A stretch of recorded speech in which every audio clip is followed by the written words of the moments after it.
Hi Cancer, we are doing your December 2023 horoscope for the month. This is going to be an interesting month of, I think, a lot of misinformation, a lot of confusion, a lot of people like not communicating clearly at all.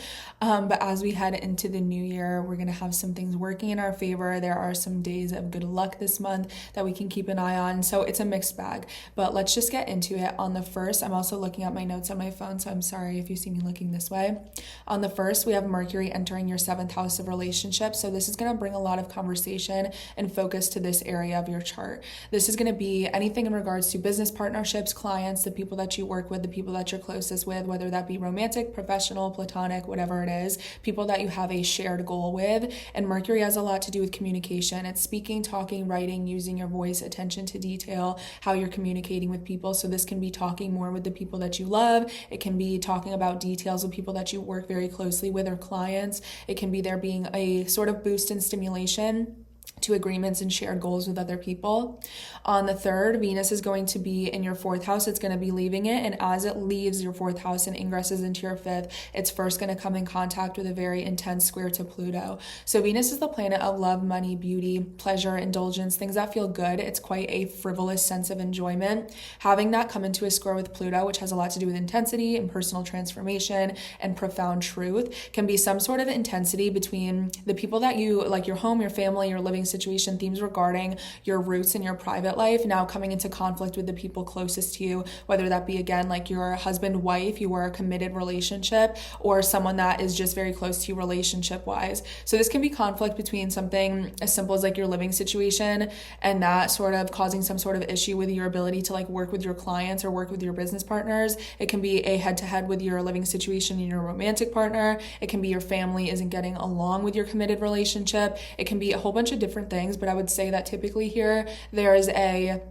peeling back of the truth or the need to accept the reality of something, and it's usually in an intense way that kind of pulls the rug out from beneath us or forces us to acknowledge any sort of power and control dynamics between those two areas of the chart. And for you, it's going to be like a little bit more important or a little bit more crucial because it's happening on the angular areas of your chart. So like things that are very much the core and the skeleton and the foundation to people's lives, your home, your family, your living situation, and then your closest relationships. Like those two things coming to a head-to-head can be quite intense, but it could be things again around property, around roots, around even just like generational things, what you want to take into your relationship that you grew up with and what you heavily want to avoid. And with Pluto being present, that's going to add the intensity to the truth of something. I'm sorry if I'm blinking a lot. I have something like lodged in my eye and it's been there for literally like a month now. On the 4th, Venus is going to enter your 5th house. So actually now that I think about it, with that square between your 4th house of living situation, home, family, and then your 7th house of relationships, you are certainly one of the people that's on the map for a like pregnancy sort of, warning, hazard, or exciting sort of opportunity. It's going to be different for everybody. For some people, they're not going to want to have a 27-year-old teenage pregnancy. And then for other people are going to be like, this is great because I've been trying to conceive for a long time. And having Venus, again, being love, beauty, relationships, pleasure, things that feel very good, sexual energy, going through your 5th house of love, sex, children, pregnancy, relationships, romance, joy, all of those things. It's bringing a lot of sense of ease to either having a lot of fun, being very creative, having a lot of ease with children or enjoyment with children, or literally having a pregnancy or a very positive romantic experience. So this is very beneficial for you as well. On the 5th, Venus is going to be in your 5th house, supporting and trining Saturn into your 9th house. So Saturn is the planet of responsibility, very much like limitation, restriction, discipline, and how we execute things the right way or the mature way. So having that go through your 9th house is actually bringing a sense of seriousness to things that have to do with like education, philosophy, spirituality, traveling, getting outside of your comfort zone, uncharted territory, even like authority figures, law, things that have to do with justice and like the legal system. So to have a supportive aspect between your 5th house and your 9th house, there might be something legally for some people that's going very well in regards to romance or children. Of course, it's going to look different for everybody, but in other ways, it can be that maybe you're just traveling with a romantic partner. Maybe there's something where you are having like a new spiritual awakening or like a newfound perspective or way of looking at the world and the way that it works based off of your happiness or your creativity or like a passion project. It can also be that like you're going back to school for something that gives you a lot of joy, that gives you a lot of pleasure. It looks like you're playing around. That's what I think with the 5th house and the 9th house. It's like you're playing around because there's a sense of responsible but still exciting freedom and uncharted territory and opportunity that is available to you. So having a trine between Venus being pleasure and Saturn being responsibility, it's saying whatever is available here is supporting you in this journey of like executing something that might require hard work but still feels really good. So there can be some sort of efforts paying off between the two, or support between personal joy and personal philosophy or education in something creative and traveling for romance.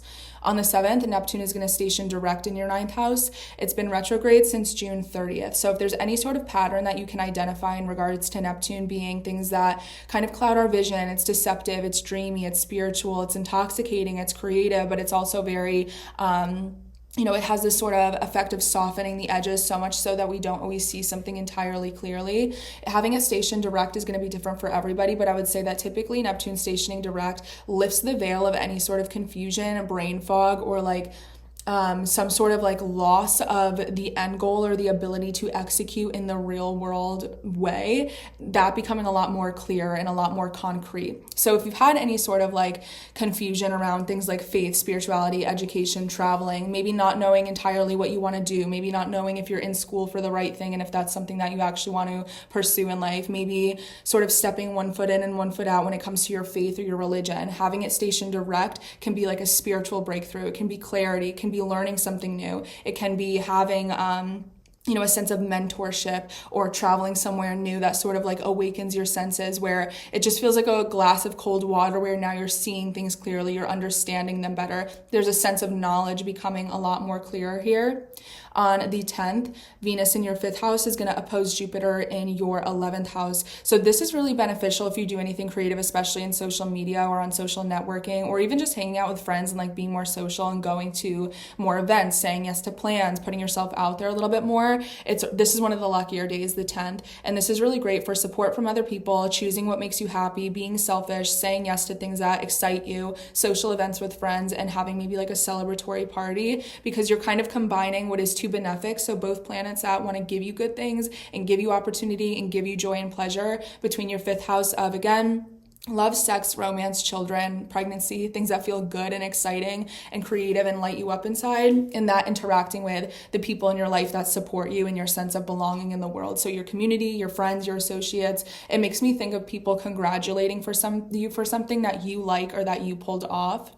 On the 12th, there's going to be a new moon in your 6th house. So this is a new beginning, a beginning of a new chapter, a sort of conception point of something new starting in your 6th house of health, routines, habits, productivity, pets, helping other people, general efforts of your everyday life. This can sometimes be a more mundane area of the chart when it's like, this is where you go to your appointments, this is like how busy your schedule is packed, this is what time you get up in the morning, the foods that you eat, the time that you go to sleep, things like that. So having a new moon here can simply be that you're starting like a new health regimen, or you're having a new routine, or you're going to start hitting the gym. That's one of your New Year's resolutions. It's that you're going to start taking your work more seriously, you're going to start putting more effort in, you buy a new dog, you buy a new pet, something like that can be very likely to happen here. I will say that because there's going to be some Neptunian energy in the air that's going to be activated, there can be something that's like slightly deceptive or just not entirely clear or communicated to you in a concrete way. So I would just be a little bit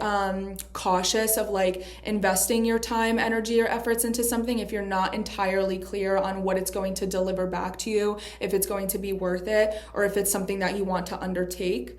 On the 13th, Mercury is going to station retrograde in your 7th house of relationships. So this can bring a lot of reconsideration to the people that are closest to you and the people that you work with very closely. So this can be something like an old client comes back to work with you. It can be having a discussion with your partner about like, do we still want to be together, or let's discuss our boundaries again. It can be a sort of like hashing out of information between the people that you have as like a business partner, or you're just starting to have some miscommunications with the people closest to you in your life. It doesn't always have to be inherently awful or negative. It can also just be that things from the past are kind of becoming more relevant, resurfacing, needing to be sort of disputed this time around, or that there can generally just be a sense of nobody seeing eye to eye, pieces of information being missing. I would just say that this is an area of the chart that you want to keep an eye on and tread lightly in, because things that are being decided here are likely to change throughout the month.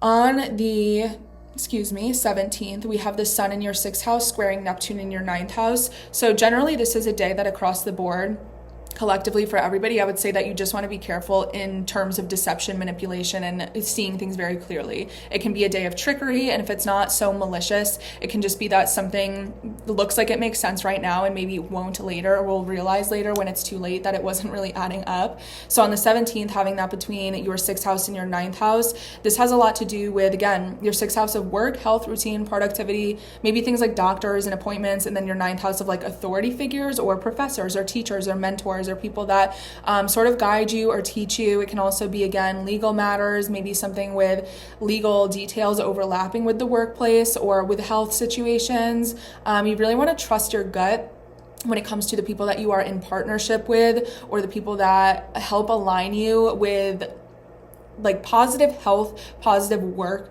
or positive lifestyle sort of executions. So this is interesting, actually. There could even be a head-to-head too between what you do in your everyday life and that maybe not completely agreeing with or aligning with your goals or your ideas or your perspectives or your personal philosophy to some degree. That's an interesting one. Again, trust your gut, try to tread lightly, and try to avoid making any permanent decisions. On the 22nd, the sun is going to enter your 7th house of relationships and partnerships. So now the sun is joining the party. On the 1st, we had Mercury come here. So at the beginning of the month, we already started bringing our cerebral energy and intellectual energy to this area of your chart. So by the time the 22nd rolls around, now the sun is joining the party and it's really illuminating it. It's bringing more warmth, more energy, more attention to it. A lot of your attention to detail and focus and illumination this month is going to be particularly in regards to the people closest to you, to your relationships. I would say everything's leaving your 6th house of work, health, routine. It's going through 7th house of the people closest to you, and then it's going to be going through your 8th house of shared finances as well.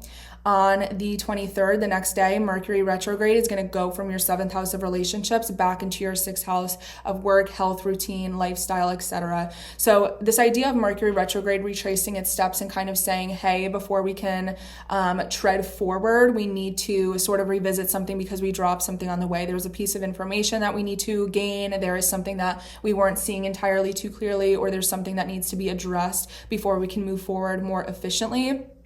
We need to revisit the drawing board first. So to have that start in your 7th house of relationships, it's beginning with the people closest to you. Again, professionally, romantically, interpersonally, and then with having it step back into the 6th house, it's saying within this relevance, we still have to also now include our health, our work, our routine, our efforts, etc. So this might be something that's more energetic and less about your actual occupation and the labor that is required for your job and your doctor's appointments and your productivity, and maybe more to do with the actual energetic effort you pour into what you do to help the people around you and the people closest to you. There can be a need to set boundaries this month, or something where you are really discussing give and take within your relationships across the board. This can be setting better habits or boundaries. I would say in order to make the progress you want within your close relationships, there needs to be fundamental changes to the way that you're approaching things, to what is expected of you and vice versa, and to the way that your habits and routines are being executed and how that plays a role in or participates in, for better or for worse, the way that the relationships have been playing out thus far. On the 25th, Venus in your 5th house is going to trine Neptune in your 9th house. So at first there was a little bit of a conflicting aspect between your 6th and your 9th house, and it looks like by the time the 25th rolls around, it becomes a little bit more supportive. This is also the other really good luck day in the air. It's literally on Christmas, so that's exciting. At first on the 17th, what was maybe complicated or confusing or a little bit unclear then, by the 25th becomes a little bit more opportunist and gives you a little bit more wiggle room to enjoy the expansion between your creative endeavors, expansive support between what makes you happy in education or philosophy. Again, this is in your 5th house of love, sex, romance, children, pregnancy, personal pleasure, enjoyment, and then your 9th house of things that sort of have to do with traveling, faith, philosophy, education, your general understanding of something, your perspective, and legal things as well. On the 27th, the full moon in Cancer is going to be in your 1st house. So you're sort of the main character with this one. Having a full moon is a full circle moment in regards to who you are. It's yourself, your identity, who you are, and what you look like. And this is going to bring a callback to July 17th of this year, because that's when we had a new moon. So any sort of new beginning that was happening for you at the beginning or in the middle of the summer might be something that is closing itself out now. And that doesn't have to be bad. It can be that back then, that's when you started dyeing your hair blonde and now you got to go get highlights. It doesn't have to be the most dramatic thing in the world, but it looks like there's a sense of self that is being shed here, that is being ended and sort of closed out to, it's like you're shedding your skin basically and stepping into a new version of yourself as we enter into the next moon cycle. So this can be, again, a closing of self, identity, and end of an era. There could be any changes with like your physical attributes and your looks, especially if this is going to be close to your ascendant, because the full moon is going to be at 4 degrees, which is a Cancer degree, meaning that this is going to be an emotional full moon in general, because it's bringing a sense of like emotional closure. Sometimes a full moon in Cancer, I think, can have an emotional outburst in general, but I would say it's usually a cathartic release. And it's going to be, again, at that 4 degrees of home, family, living situations, generational patterns and themes, ancestry, roots, who you are, where you come from, how your identity is a direct reflection of your upbringing, of your childhood, of what was provided to you growing up. So there can be some inner child stuff going on here as well. But a full moon in Cancer is sort of like this, again, closing of the cycle. You're shedding your skin, and that can kind of excite you to step into a new version of yourself right on time for the new year. On that same day, Chiron is going to be stationing direct in your 10th house of your career, your public image, your independence, your success. And this is going to be a callback to July 23rd when Chiron first stationed retrograde. So the 10th house has a lot to do with your career, your reputation, your public image, your accomplishments, what other people can see and perceive about you, and your reputation based off of what you put out there or what you pull off or what is sort of public about you. So to have Chiron transiting here in general can bring some sense of wounds, sensitivity, unhealed wounds, unresolved emotions, where there's a little bit of pouring salt in the wound, where something can still sting in regards to the way that we are being seen, or the fear of being seen, or our accomplishments, our sort of desire to be asserting ourselves as an authority or as a successful person. So I think that Chiron stationing direct can be different for everybody through that retrograde period. I think some people maybe were able to push past old limitations and sensitivities and wounds and really make a lot of progress with their career.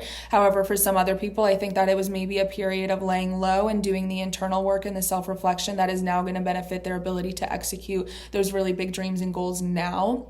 On the 28th, Mercury retrograde is going to be in your 6th house. Now it's going to be conjunct Mars, and both planets are going to be squaring Neptune in your 10th house. So the reason I'm laughing is because this is just the day across the board that for everybody is going to be so many people being so loud and wrong. It's so misinformed, it's very confused, it's very inaccurate, and can be very problematic in terms of any sense of communication, attention to detail, and executing things based off of getting from point A to point B, and everybody and everything that had to be accurate in between all of that space. So Mercury's retrograde, it's not functioning entirely smoothly. It's not really operating in the way that it, usually does, where communication is clear, attention to detail is clear, everything is adding up on paper. It's already a little bit in a frustrating condition, and then putting it in Sagittarius, which it also isn't very comfortable in, because this can be very exaggerated, very inaccurate, very a little bit deceptive, or sort of inflating things that aren't entirely true. It's like telling a white lie or being slightly dishonest, conflating the details of something, and then having a square to Neptune, which is also clouding the vision and softening the edges even more, because Neptune on its own is very deceptive. It's very confusing. It can kind of, whether it be maliciously or not, pull the wool over our eyes and kind of romanticize something to look a little bit more optimistic than it actually will be. And then within all of that, it's in a conjunction to Mars, and Mars is the planet of action, assertion, aggression. It's really how we go after the things that we want, which is great. It has a lot to do with our fighting spirit and how we defend ourselves, how we speak up for ourselves, how we execute something, how we sort of approach those desires. So at its very worst, it can be very aggressive and volatile. And to have that conjunction happening, it's like people are speaking so inaccurately and kind of fighting for something so passionately that maybe isn't entirely true to begin with. And all of this is going to be taking place again in your 6th house of work, health, routine, what you do for other people, your pets, your lifestyle, the efforts of your life, your struggles in general, your everyday frustrations, the maintenance of what it requires to be a well-oiled machine of yourself on a day-to-day basis. So having this here can be either like a complete like a miscommunication between something regarding work, details, again, the things that are maybe more mundane in your everyday life, like not so monumental, but that, become very crucial once they start to get messed up. Those necessary details that we would typically have functioning in like a smooth, regularly scheduled programming look to be very frustrating right now. It makes me think of like, we have this consistent straight line and all of a sudden it gets in this huge knotted mess that we have to untangle. It could have something again to do with work, with coworkers, with the like actual job description of what your work requires, with again, like it makes me think like a doctor, with discussing the boundaries of a relationship again, where you're like, oh my God, but I do this, and this, and I don't feel like I'm getting what I require back or what I'm expecting back. That sort of thing can happen here as well. I forgot to include that any sort of frustrations that were happening in your 6th house of work, health, routine, productivity, pets, all of that seems to ease up by the 29th as Venus enters this area of the chart. So you had Mercury enter here, you had the Sun enter here, and now Venus is going to join the party. So anything that was at first initially, especially on the 28th, like very frustrating with those themes that we were just talking about, Venus sort of comes in and softens the blow a little bit. It soothes the wound. It makes it a little bit easier to deal with. And there might actually be something that is like a gift given to you, support, or some sort of Venetian gift that sort of makes all of this a little bit easier to deal with. On the 31st, on the last day of the year, we have Jupiter stationing direct in your 11th house of friends, associates, your sense of belonging in a bigger way in the world on a larger scale. It's groups, it's communities, it's organizations, it's the political party that you're a part of, it's the church that you're a part of, it's the Facebook group that you're a part of. It's any sense of how you kind of find a sense of community with other people, acquaintances, the people that follow you on social media, the people that outwardly support you, etc. Having Jupiter stationed direct here, I think, is going to be a nice way to end the year for everybody across the board. The thing that's going to be interesting about this is it's going to be stationing direct at 5 degrees, which was the same degree of the lunar eclipse that happened on October 28th in Taurus. So back around Halloween of this year, you had a lunar eclipse, which is a very intense full moon, a very intense ending of a cycle in your 11th house of the people that support you, your friends, your community, and your bigger dreams, your bigger manifestations. It's like your vision board on life. So this cycle actually began back in late 2021. In November, December of 2021, there was this intense new beginning that, swung the door open to a 2-year cycle in regards to what do I want on a very big scale? What sort of group or demographic do I see myself aligning with or want to be a part of? How do I want to sort of participate and find my place in the world? As well as also just like friendships and who you surround yourself with, how you assert yourself in the public eye to be an authority to a particular group of people, etc. So having this station direct at the same degree that really big ending around Halloween happened for you, it's basically saying that there's a baton pass of whatever you let go of and close the cycle on and had to sort of retire around Halloween is now being replaced with what is like a very big opportunity or something that is giving you a lot more fertile ground to grow on. So if there was something that was even harder for you, especially if it was touching on your personal placements of like, oh, I lost a friendship, or I left this group, or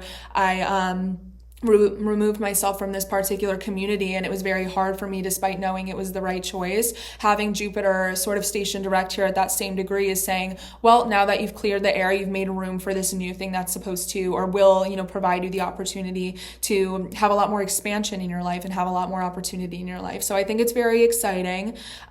Pretty much this month for you, again, it's a lot of 5th house, 6th house, 7th house, like that sort of thing that we're dealing with here. So it has a lot to do with what we want, our personal pleasure, measure, what we desire, the effort that is required to make those desires come to life, and how there is give and take between how do I make myself happy, but how can I also maintain balance within my relationships, and then hashing out those relationships probably based on those details, habits, and routines and approaches. And there may be being some frustrations between that.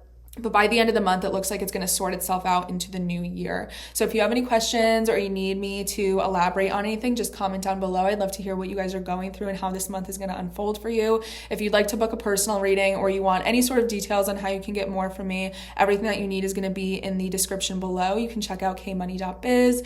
Thank you guys for watching. Happy New Year, and I'll talk to you soon.